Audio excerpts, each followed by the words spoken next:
एका काळोख्या रात्रीने सुवर्णनगरीला, त्या लहानशा प्राचीन हिंदू सुवर्णनगरीला, गावाला वेढले होते.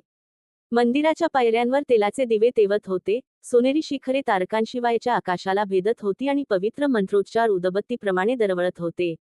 तिचे सौंदर्य म्हणजे एक शांत बंडखोरी होती. मग आकाश किंचाळले. प्रचंड, भविष्यवेधी आणि निर्दयी सोनेरी अंतराळ्याने रात्रीचा तडाखा देत पुढे गेली. ती अपव्यथ प्रकाशाने चमकत होती, त्यांच्या बाह्यभागावर क्रूर मंत्र कोरलेले होते. त्या सर्वांवर एका राक्षसाचा अधिकार होता, रोमासूर. त्याचे काळोखे शहर अज्ञात आणि उपेक्षित अंधारात सडत होते. द्वेषाने त्याचे हृदय विषारी केले होते, कारण सुवर्णनगरीच्या तेजाने त्याच्या सावल्यांची थट्टा केली होती.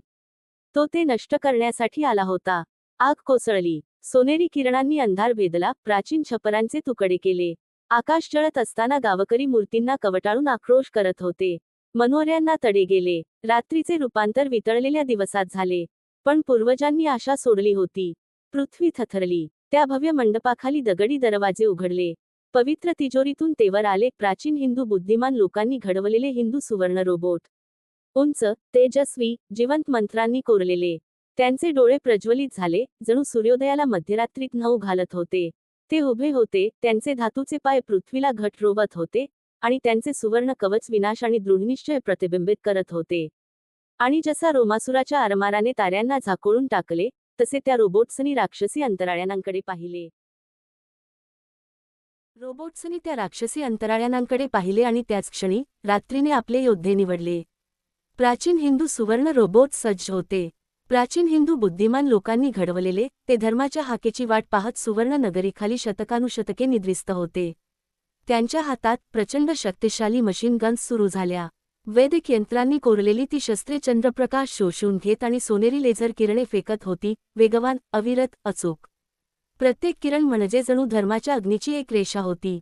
रोबोट्सनी हल्ला केला. ती काळी रात्र सोन्याच्या वादळात बदलली. हजारो लेझर किरणे वरच्या दिशेने झेपावली आणि रोमासुराच्या ताफ्यावर नक्षत्रांची चित्रे रेखाटू लागली. पहिल्या अंतराळयानाच्या गाभ्यावर एक जोरदार मारा झाला. ते सूर्यासारखे उमलले आणि मग फुटले. मोठ्या स्फोटांनी आकाश दुभंगले. सोनेरी कवचाचे तुकडे प्राणघातक उल्कांप्रमाणे खाली कोसळू लागले, पण रोबोट्सनी गावावर ऊर्जेची ढाल उभारून प्रत्येक घराचे, प्रत्येक मंदिराचे रक्षण केले. एक एक करून राक्षसी जहाजे कोसळली. रोबोट्स एकाच विचाराने हालचाल करत होते, प्राचीन डावपेच त्यांच्या सकेच आणि आत्म्यातून वाहत होते. त्यांच्या बंदुका कधीच थंड झाल्या नाहीत. आपल्या प्रमुख जहाजावर रोमासुरने आपल्या आरमाराला नष्ट होताना पाहिले.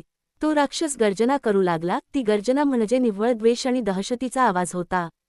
तो त्या काळोख्या पोकळीत पळून जाण्याचा प्रयत्न करू लागला. खूप उशीर झाला होता. सर्वात उंच सुवर्ण रोबोट पुढे आला. त्याने आपली स्थिती सावरली आणि लक्ष्य साधले. हल्ला करताना त्याच्या वरच्या मशीनगनचा आवाज घुमला. एकच, जाड सोनेरी लेझर किरण रात्रीच्या अंधारात घुसला, सरळ, अचूक, अजेय. तो रोमासुरच्या अंतराळयानावर आदळला. त्या राक्षसाची किंकाळी प्रकाशाने अर्धवट राहिली. जहाजाचा स्फोट झाला, जणू दुसरा सूर्यच राखेत विलीन झाला. पुन्हा शांतता पसरली. सोनेरी शिखरांवरून धूर वळवळत होता. काळोखी रात्र सौम्य झाली. प्राचीन हिंदू सुवर्ण रोबोट्स अवशेषांमध्ये शौर्याने उभे होते. त्यांचे डोळे मंदावून एक मंद प्रकाश पसरला. सुवर्णनगरी सुरक्षित होती.